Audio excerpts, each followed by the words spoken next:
Hello, everybody, and welcome to the 188th edition of the Frank and Stan chat. And for those of you watching on video, you'll see that we have a very close friend and follower of the chat. We have Kendra Allen with us. Hello, Kendra. Hello, good morning, Frankenstein. Yeah, Good it's morning. great to have you. Great to have you back. And also, I think Stan and I just want to say thank you for being such a great fan of the chat. And we just do it for ourselves, really, but it's nice that other people like yourself enjoy it as well. So thank you for Oh, I do. It's my weekly fix. that. That's great. Yeah, so actually, before we introduce Kendra formally and ask her just to say what she does, been a bit of a momentous week this week, isn't it? Politically. Just a Certainly bit. has. Yeah. So those people, we generally sort of record these on a Friday, but earlier this week, the Prime Minister announced that there will be a general election on the 4th of July. And yeah, I think most of us are looking forward to that, whatever the outcome. But the thing is that it was a disaster, wasn't it? The announcement was a complete and utter shambles. That's Yeah. my take on it. It was. Yeah. Well, Drought rat. yeah, it's about management and logistics. And somebody needed to take control and say, this is not a good idea. Let's use the £1 billion centre that we have built. But it just seems that nobody intervened either or said, after 5 minutes of being soaked, maybe this wasn't a good idea. It's just It says something I think I said before the chat we're recording that I can imagine that if that was a head, because we always take it back to school, don't we, and education. But if that was a head teacher, perhaps on an event like a summer fair, they were just talking to the parents. Suddenly there was a torrential downpour. I'm pretty certain somebody would be running off to get an umbrella somewhere to get something to try and salvage it. But here the Prime Minister was just left, you know. Wouldn't you He also could have say, taken his jacket off and done a wet t-shirt competition. as an image we didn't need? Oh dear, that's taken on a different. No, taking that example, Frank, somebody would have said, well, what if it rains? We need to have something prepared just in case it pours down, just as you're doing the announcement. And that doesn't seem to me to be a massive management task No. to be able to work that out. And we're talking about leading the country here, not leading a small primary school. Yeah. Nobody could foresee how disastrous that was going to be. But also, things will only get better. The Yeah. Dream Yeah. song. I mean, that is it Steve Bray, whatever was doing Yeah. that. You think, That well, was funny. somebody also would have thought he's going to be around. You know what I mean? And we're going to not be able to manage this. So, but even with the rain, forget the rain, the problem would have been, loads of people at the gate shouting. Even if it wasn't the loudspeaker, there was going to be a kerfuffle at the gate. Putting it either in did they go to the Excel Centre, I think, later that day to do a sort of big thing with the party? Yeah. It'd probably better to do it there if they felt as though we can't fit everybody into the press room in Downing Street. Let's go there and do it there. It could rain. We could manage loads of people. But talking about that, did you see the Sky Report? They threw out the Sky Reporter live on TV. And everybody just can't believe It's just honestly, it's like one thing after another, It is a farce. Yes, It is a yesterday farce. there was the chat with the McVitie's workers that weren't. Yes. Oh yeah, Yes. yeah. So now you The start Conservative councillor that had been invited to attend and given an high vis jacket. The one question I'll take, one question from you. and it's the first question. Yeah. And it's going to be about immigration and boats. Yeah, Oh, dear. I mean, yeah, it's just it hasn't started well, and I'm not sure. It felt like the Gordon Brown bigot moment, didn't it? For me, it was on that scale, it was, and actually that was the campaign hadn't really started. this was just the announcement of the campaign. I think everyone's just waiting for. And also, didn't he go to Wales yesterday?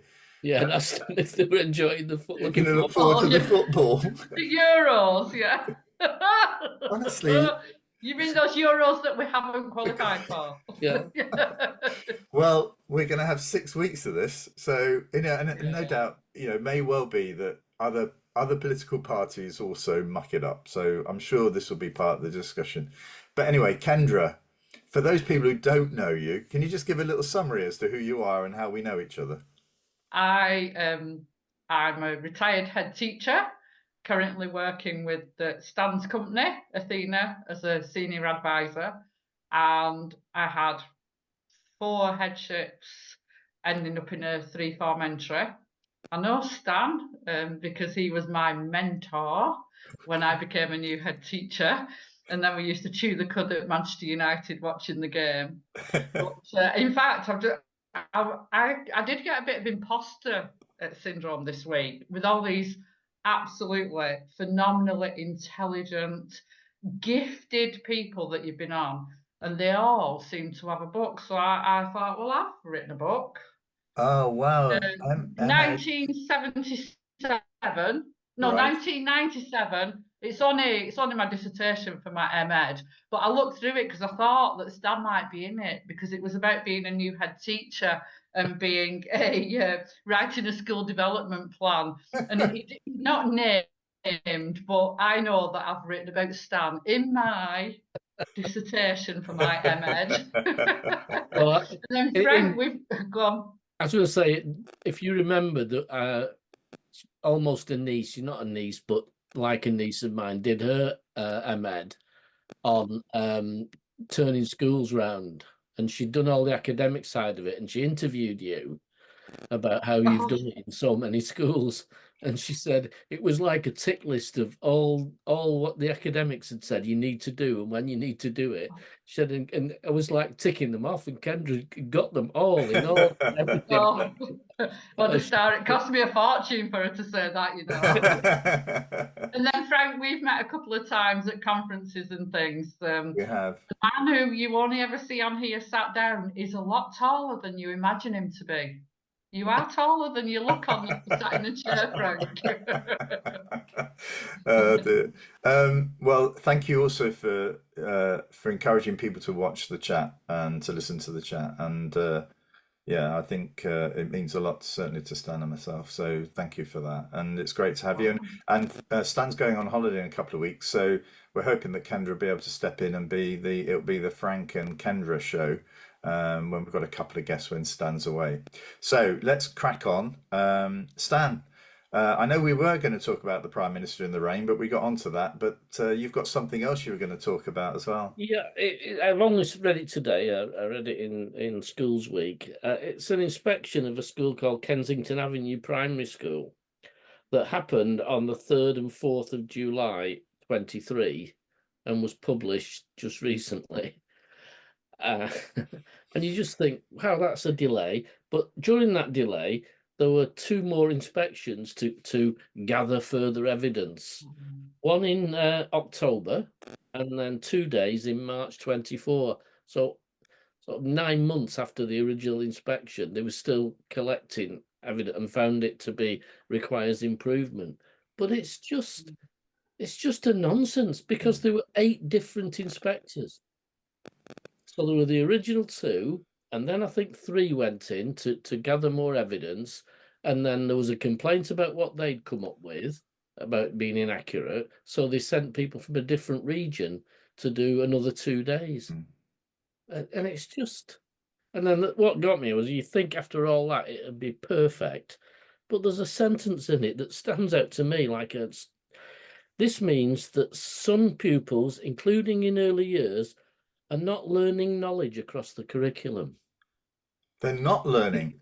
They're not learning knowledge. Yeah. Do you learn knowledge? I think you acquire knowledge. Yeah. You learn facts and acquire knowledge. Yeah. But imagine the learning environment where you're not gathering any knowledge whatsoever, which is what, when I read that sentence, that's what it was telling me. They're not learning any knowledge. They're not learning knowledge. So they're not learning any knowledge. You know what I mean? Ugh, I just think at that stage it must have been through so many readers that somebody should have said, no, just change that word to they're not acquiring knowledge across the curriculum in sequence. yes, That's better English than they're not learning knowledge. yeah. It's just I mean, I know I have to be really careful here because you go back, don't you? When I worked for Ofsted, things were not great. You know, I think it's probably true in most organisations, isn't it? You look back on it, and for me anyway, I look back on it generally with a sort of positive slant. But actually, there were some fundamental things wrong. But one of the things that even in my time up to 2012, the requirement to actually publish accurately, and to quality assure stuff was still sort of a big part of what went on. This was not delegated responsibility in a way, to an admin person. This was done by people who do inspections. It's a really key element of it. So, but those examples, that example, Stan, is now, fairly regular in some of these reports. I know we've spoken before about our reader that we had when we were working for The great well, not Sir Geoffrey, but we ought to be a Sir Geoffrey, but Geoffrey Jeffrey Hearnshaw. Earnshaw. He was just stunning, Kendra. He could take a piece of your writing and just alter maybe 5 or 6 words, and it read beautifully. He was Yes. brilliant.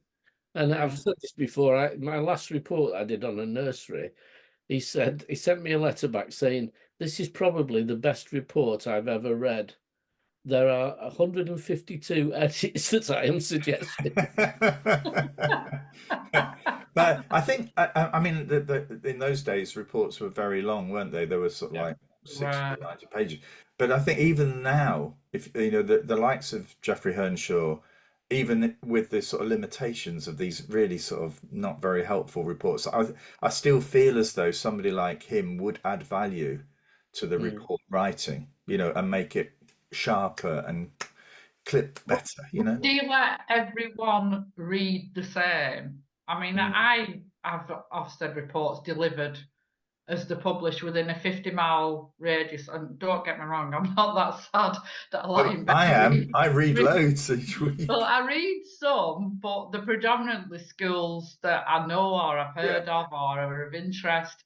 And they just all read, I don't care what the grade is, they all read exactly the same. yeah, And yeah, most of them have the same key issues, Yeah. worded in the same yeah. way. It's like there's a template and they just change the name of the school. Yeah. The best one was Dr. James Mannion, wasn't it? I think it was James, or was it Yeah. you, Stan? No, it was James who started it.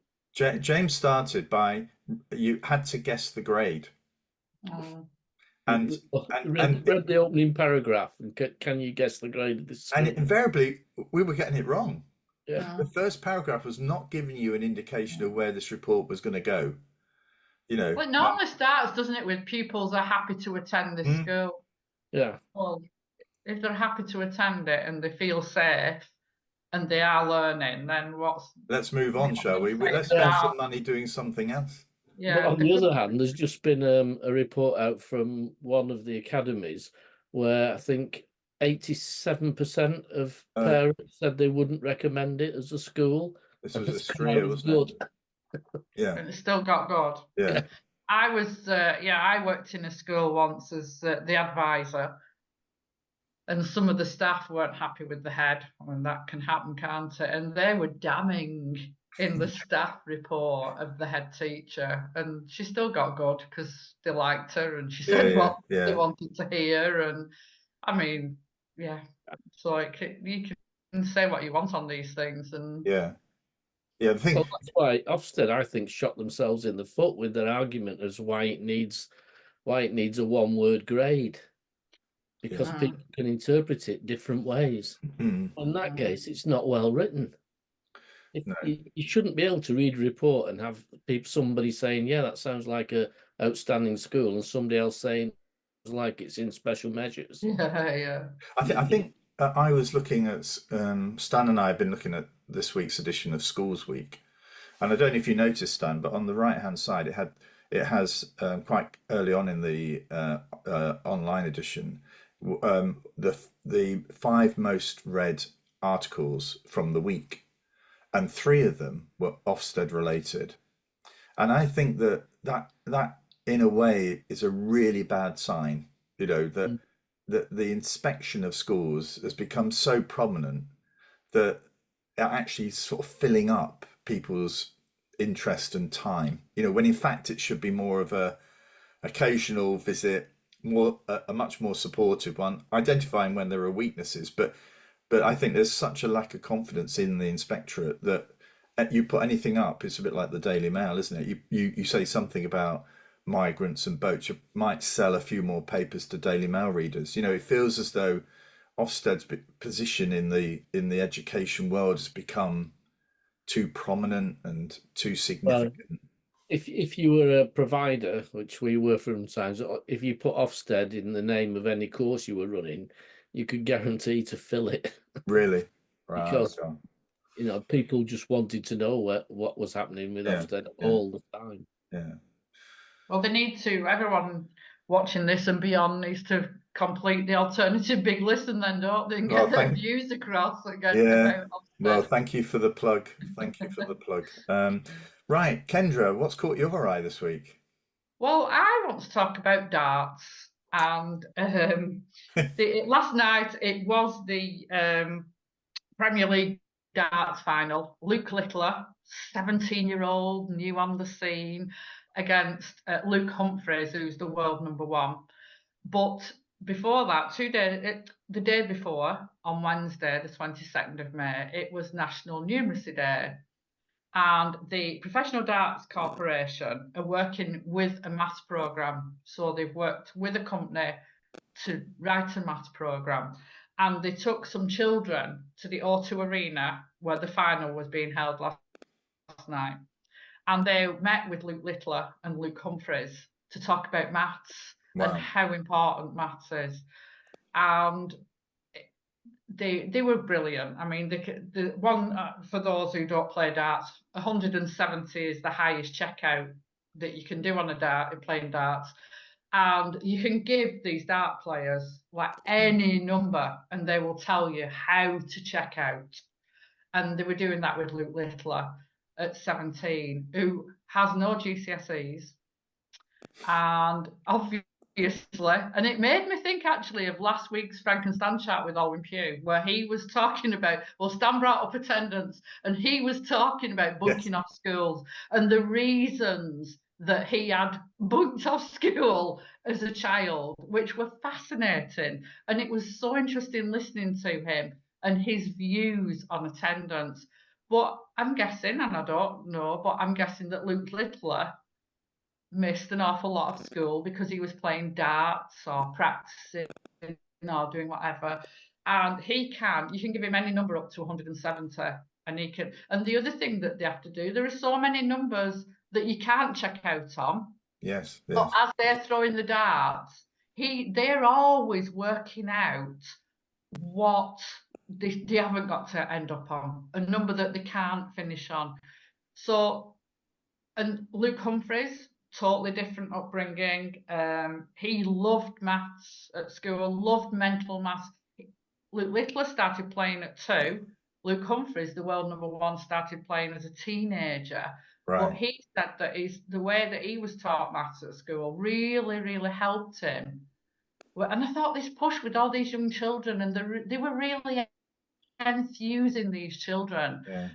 But Luke Littler, no GCSEs. He won £275,000 last night by winning the Premier League. But they definitely, there's videos of them with it, and you could tell, just like Alan was talking about he was enthused by some of the things he watched and did Yes. as a child, and you could tell that these 2 men were giving up their time the night before a final and totally and utterly enthusing young school children with maths. And I Yeah. was really impressed with them. Yeah. Yeah. I saw the 9 data this morning. Oh yeah.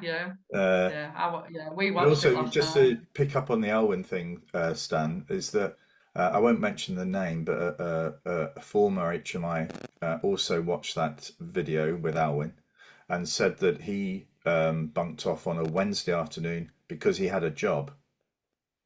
Mm. So and that job was important to him. I think financially it was important, but actually, it didn't. I mean, it held him back. Did it hold him back? I mean, the point you were making is that I think you said it's treated as if you miss a day, it's like the end of the world. Yeah.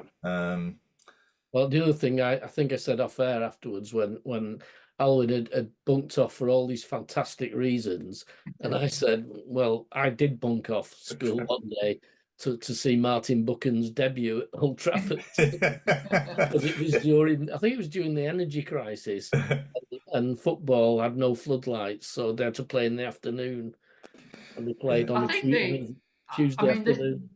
This was about maths and darts and things, but going on to attendance, I absolutely loved the chat last Friday, and look, he was so humorous, he's so intelligent and so articulate, but the things he was bunking off for were really interesting. Yeah, they were. And helped him in his life and he gained interest. And I agree with him that the odd day is not going to harm anyone, but it's when you've been the head of a school where children go and visit relatives for 3 months, Yes, and do nothing and just sit in a house all day, and their acquisition of English language deteriorates. They're not doing any reading, all right. It does then bunking off then does become an issue. So it's like everything. There's a balance. yes, The odd day, the odd week. Yeah, I mean, weekends. we've spoken before. I'd be interested to know what you think about this, Kendra. But for some of the work I've done in coastal towns, if you're running a shop, if a family's running a shop, the one time you really you don't want to close is during half terms, summer holidays, when the tourists are there, which means actually you have no option but to take time off during school time. And it does seem to me a bit sort of it does feel to me unfair for those families that can't, well, in effect take a fine, but can do very little to really to avoid it, and because there was also the story today, wasn't there, that Butlins have been advertising their holidays during term times for was it unsettled teenagers, so that so we've got cheaper holidays in these weeks for the unsettled teenagers. Well, that's suggesting something as well, isn't it, about come to us, because it's cheaper, because this is not during their school holidays. So but when it is a tough one. Yeah, when I started as a head in Rossendale, some factories in Burnley still had their 2-week holidays, and they were not in school holiday time. They were for. I became a head in Burnley at that time. It was brilliant, but unfortunately, my children were at school, not in Burnley, and so we couldn't take advantage of it. But it was good though. All the staff went away, all of them. Because it was so cheap for those 2 weeks. But going back to the Blackpool thing, I think things like that, I'm always saying, and my grandchildren, they're only 4 and 5, and they'll say, "Oh, Grandma, you're always saying that." But life's not fair, So you can actually find some people and not others. So if I've got a child whose parents own a shop at the seaside and they can only go away during term time, well, fair enough, and they've got to do it, and it's their business, it's their livelihood. But then someone else who we had a family who took, and they were highly unusual in the schools that I worked in, but they took the children during term time 4 times a year to go on a cruise, because they had 3 children and it was so much cheaper. And these were quite bright children, but you could see the results. I mean, genuinely, you could see the results. And I just got the parents in and explained to them and said, look, this is what's happening with your children who are quite bright and can do well in education. And they did, fortunately, stop doing it. But that's really different to someone owning a business at the seaside and needing to be there during holidays. So life's not fair. Some people need to be fined and others don't. I can remember a child coming back off holiday genuine holiday that was allowed, but the flight was delayed and they were back a day late, and he wasn't well, and he was also needed at his to oxygenate the trouts at their trout farm. Yeah. And I rang up and said, right, I don't know what code to put in the district. There's all these reasons. And there was a long pause, and he said, just mark him in.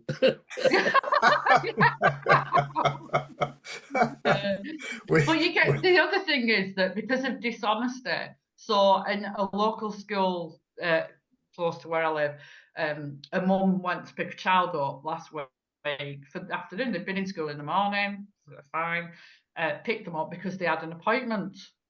But the child was only young, 5 or 6, and as they were walking down the corridor, went, "Oh yeah, I'm going staying with Auntie whoever because my mum's going on a bender." You know, so I'm always taking child out of school, but like children will always tell you the truth. It's like, just be honest. Well, I have to say this: we were in an Italian restaurant near where my son works.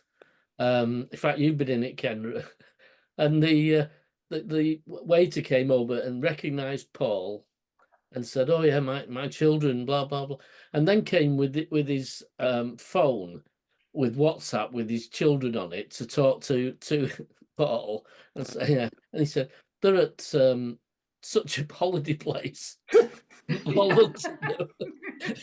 not being school. School tomorrow. Not Centre Parks they were at. They're all at Centre Parks. Okay, well, what's caught my eye this week? I listed, because fortunately it was in Schools Week, so thank you, Schools Week. But I listed all of the things that the election will stop or prevent or hinder. So things like that advanced British standard.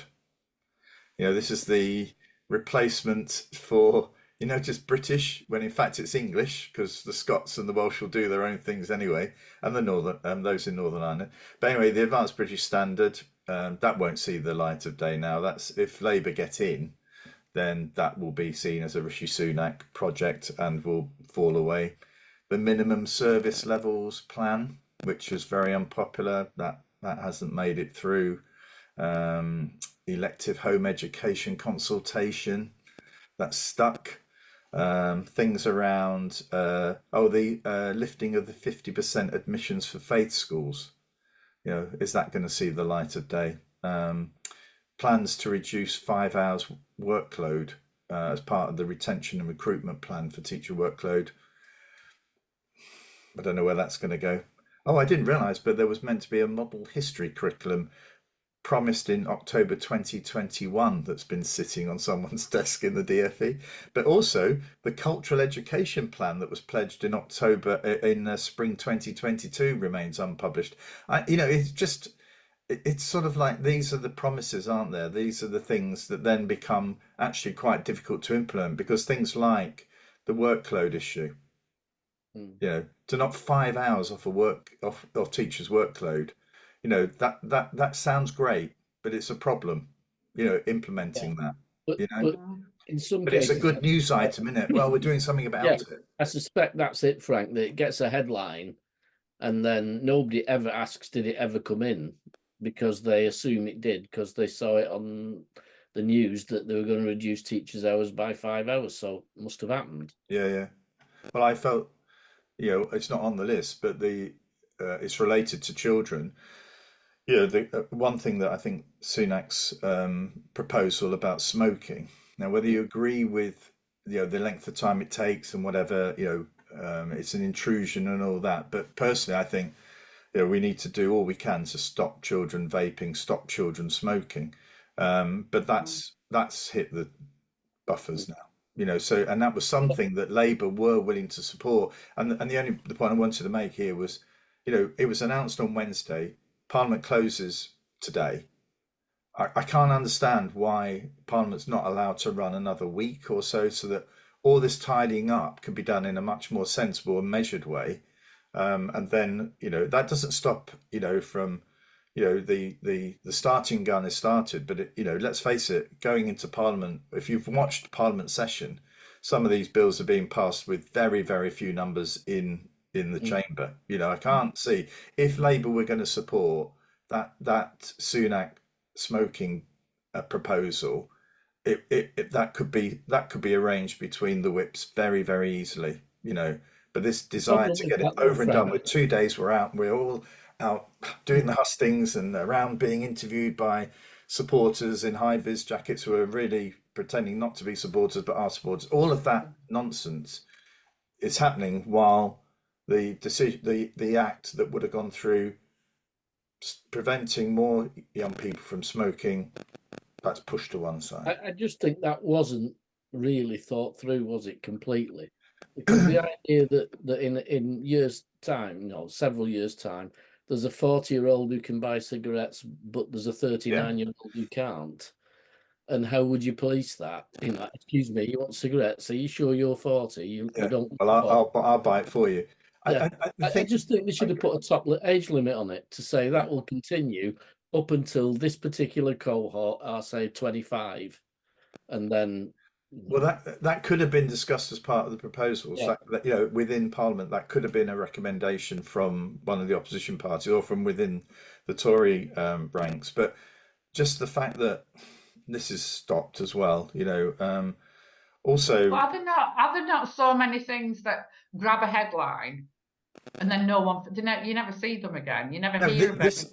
This list is like a they good need a finisher. It's like that government. They need a finisher because they've got the ideas and the starts. Not that I agree with most of them, but they do need a complete finisher, as it used to be termed in education, because they never finish anything. No, I mean, in there also that's the what I SEND always reforms. needed. The I always needed to my right. But the SEND reforms are in there. I mean, they've been trialing, the SEND reforms have been trialed in a few local authorities at the moment. I don't know where that all sits now. The teachers' pay recommendations, which it looks as though the rumour is that the review panel are recommending that they're higher than the inflation rate. That's going to go against the government's proposal. They wanted a more sustainable proposal. So Gillian Keegan's holding those back, because obviously it's a big political issue. But actually, that's going to be a problem if Labour get in. So in effect, there would have been no harm whatsoever in those recommendations from the review body being published now. Nobody could have really commented on them. They're there, but no, we'll just hold that back because that's going to look as though we're not in control.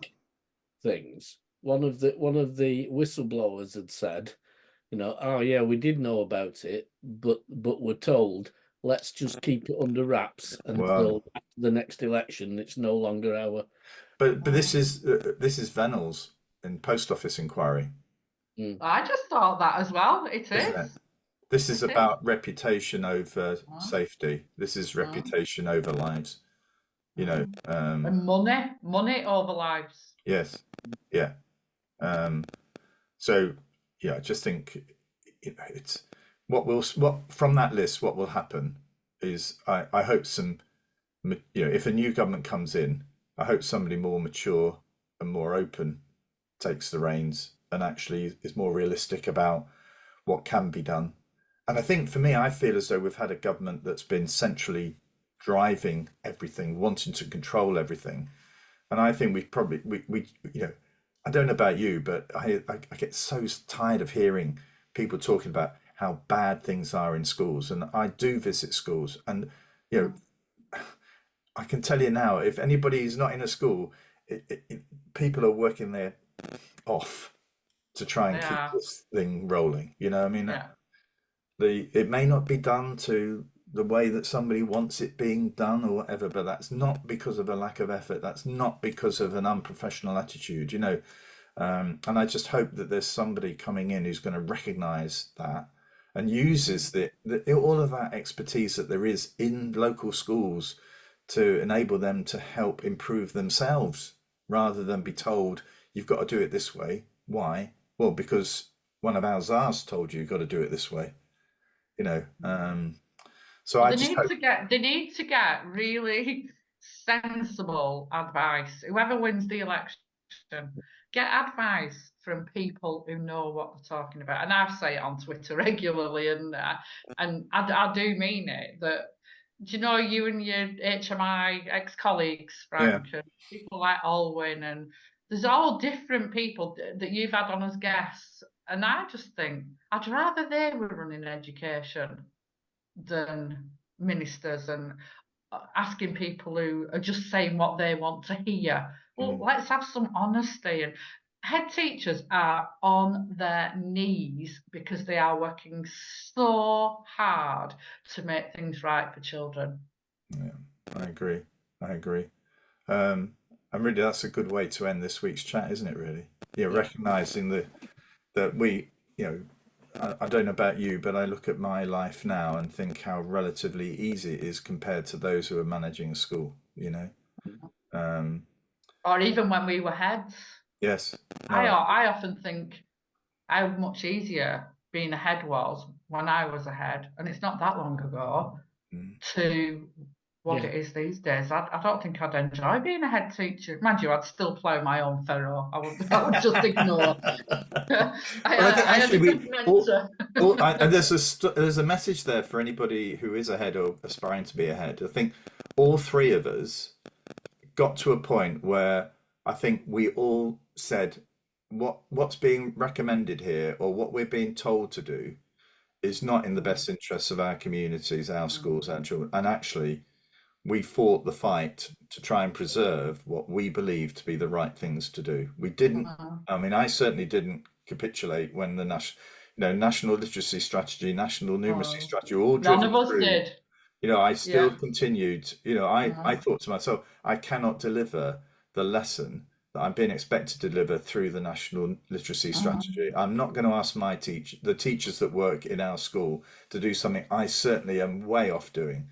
And you know, I think all three of us were that. And when Stan mentions it, I often wonder, did I come to that decision of refusing to introduce the literacy and numeracy strategies into school on my own because they were ridiculous? Yes. Or was it because Stan was my mentor and he influenced me? And I actually don't know the answer to that. Did I come to that decision myself? Or, yeah, because I was in my first headship when all that rubbish. Well, there was so much. I mean, for those, it was a very threatening time. You know, local authorities still had quite a lot of power, and they were threatening, you know, to inform Ofsted.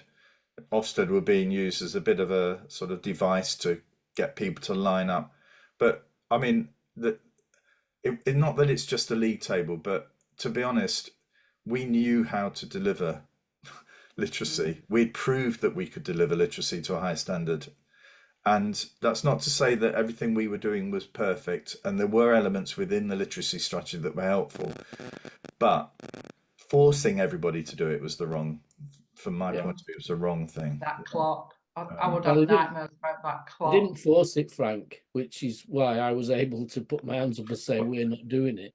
And despite inspectors at the time, HMI saying, well, you know, we'll monitor you. And I said, well, you can monitor all you like. It'll be the same thing. They're not doing it. They're still not doing it. They're still not doing it. There's your monitoring. And then when he asked me which school I was at, I declined to comment. And my English lead, who was with me at the time, said, let's not do it, but let's not do it quietly. Okay, well, that's nearly 40 minutes, folks. So thank you so much, Kendra, for joining us this week.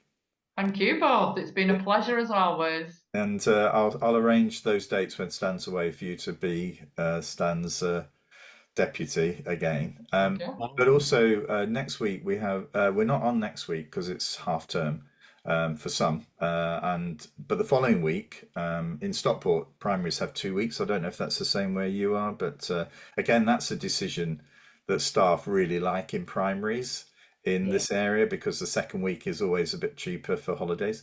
But the second week we will have John Cosgrove, a very, very experienced former head teacher, very, very clear, well respected, firm views on a lot of stuff. So John's going to join us, and it's a real coup to get him. So looking forward to that. So Kendra, I'll see you in a few weeks, and have a great break, and see you all soon in a couple of weeks' time. Thank you, Stan. Thank you. Bye. Take care. Bye bye.